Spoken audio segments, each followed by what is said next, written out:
Assalamualaikum warahmatullahi wabarakatuh. Kami dari kelas Psikologi Dakwah A izin mengumpulkan tugas mengenai dakwah pada media massa yang di sini kami beranggotakan. Yang pertama ada Iva Askiana Sa'amwahida, NIM 3521073. Saya Evi Widyasuti dengan NIM 3521088. Saya Mas Pujianti dengan NIM 3521071.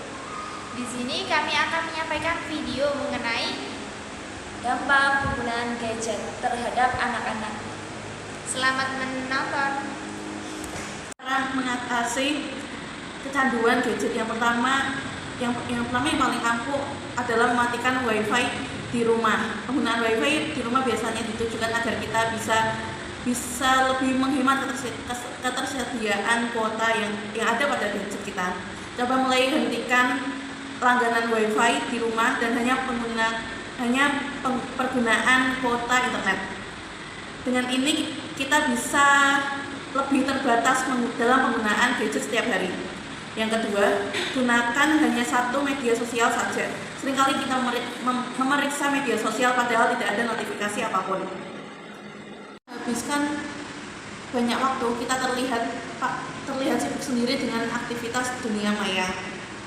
Nah, cara mengatasi kecanduan gadget yang seperti itu memang pasti sulit untuk dilakukan, tapi percayalah, kamu akan mendapatkan banyak manfaat setelah tak terobsesi dengan sosial media dan internet.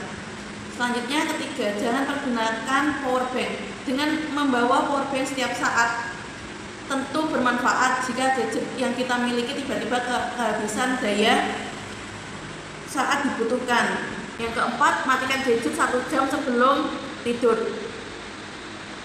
Salah satu hal yang membuat kita susah tidur adalah penggunaan gadget pada malam hari. Adanya rasa ingin memeriksa notifikasi atau hanya sekedar melihat media sosial dapat membuat jam tidur kita terganggu. Dan yang terakhir, bekali diri dengan sebuah buku setiap hari. Kebanyakan setiap orang menggunakan gadget pada saat sedang menunggu atau antri. Hal ini dilakukan untuk membunuh waktu dalam mengatasi rasa bosan. Nah, sekarang mulai kita ganti alat bantu penghilang rasa bosan itu dengan membaca buku untuk menarik minat kalian untuk membaca. Kalian tahu harus mengakali rasa bosan selain dengan memainkan gadget. Kemudian yaitu dampak dari main gadget. Main gadget sendiri itu mempunyai beberapa dampak, di mana di sini yang pertama yaitu menjadi malas dan lupa akan waktu. Di mana ketika seseorang remaja itu bermain gadget itu mereka merasa bahwa dunianya milik sendiri sehingga enggan untuk menggunakan waktunya dalam belajar. Kemudian yang kedua yaitu pelecehan dan perundangan atau bullying. Nah, biasanya ini sering disebutnya dengan kata cyberbullying. Padahal cyberbullying itu merupakan entitas yang berbeda. Kemudian yang ketiga ada sexting, di mana sexting di sini didefinisikan sebagai pengiriman, penerimaan atau penerusan semacam jenis ekspresi gambar atau foto melalui ponsel gadget pada kalangan remaja. Kemudian yang keempat ada mengganggunya kesehatan penggunaan gadget bagi pengguna yang tidak bijaksana. Seperti contohnya ketika seseorang menggunakan gadget itu akan berpengaruh pada psikisnya maupun fisiknya.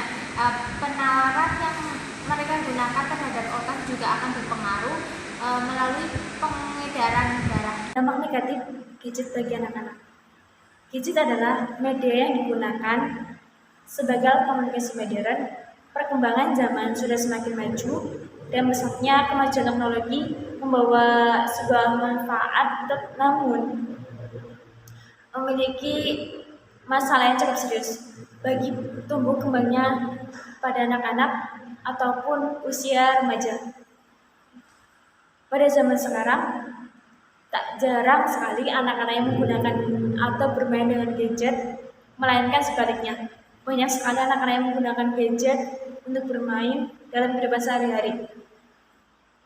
Tak jarang juga hal tersebut diawasi oleh orang tua mereka dan ruang lingkup keluarganya. Kecanduan gadget akan memiliki sifat antisosial dan sulit beradaptasi dengan lingkungan serta dengan orang baru.